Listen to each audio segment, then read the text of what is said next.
We can't support our current population without industrialized inputs for agriculture. And without those inputs, on average, yields will drop by more than half. And like, what kind of time frame are we talking about till this global collapse? That, of course, is the billion-dollar question. Because of what's going on in China, we don't know, because the decision-making process has become so opaque. But the United States is pushing the trade dispute issue to the hilt, which is a really big problem if you're concerned about global stability. But if you think it was all going to break down anyway, there's something to be said for pulling the cord earlier. The Russian system could break tomorrow. We're at that point. And that is not just wheat, that is barley, that is potash, that is nitrogen, that is ammonia, that is lithium, that is nickel, that is copper. Pieces are falling out. And the risk here is that something will fall out that will then domino. And I think the issue to watch for that this coming year is the energy question.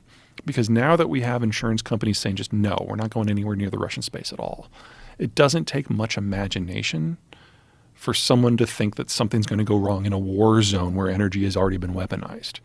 And once Russian stuff goes offline for whatever reason, pressure builds up back into the pipe all the way to Siberia, and then the wells freeze shut, and you have to re-drill them.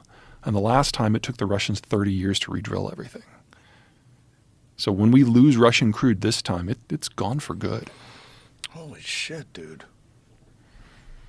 And so if you look ahead 25 years from now, how do you see the world?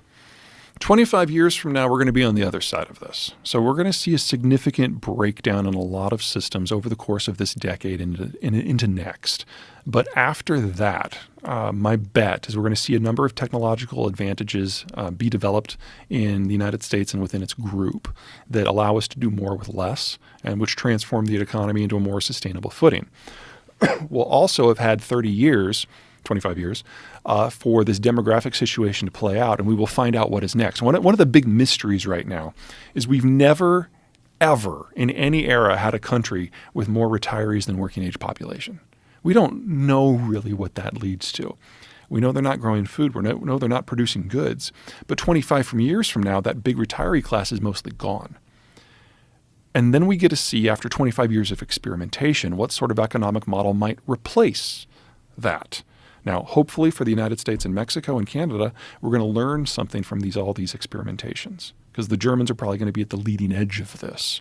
And they're not going to go quietly into that good night. They're going to try to survive. Some countries are going to pull it off. But I don't think anyone has an idea of what that system looks like, because n equals 0. We've never been through this before. We're making it up as we go. And I've heard you talk about the generations that are upcoming in this country, and not with a very rosy perspective. You have a lot of concern about just the temperament, the ideology, the way these kids have been raised, that doesn't lead itself well to adapt to this looming future. Well, I'm a Gen Xer, so I'm always going to belittle and look down on the millennials, mostly because they deserve it.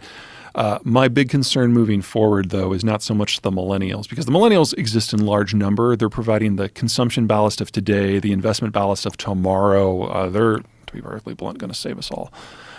My concern is with the Zoomers, the younger kids 22 and under. There aren't a lot of them. They're our smallest generation ever.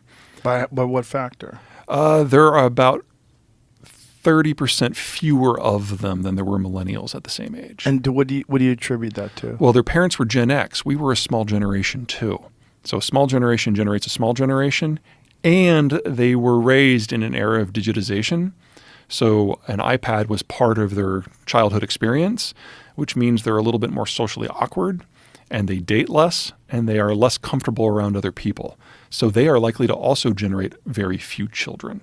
Now, this is something that the Germans and the Chinese and the Italians have been dealing with for 70 years, smaller and smaller generations. But this is new for us. How do you see that playing out? The technology changes. It changes you change it. And the Zoomers are the generation who's going to decide what all this interconnectivity means. And if they can figure out how to do that and still have families, we'll be fine. And if they can't, we are starting down the German path. Now, worst case scenario, we still have another 60 years.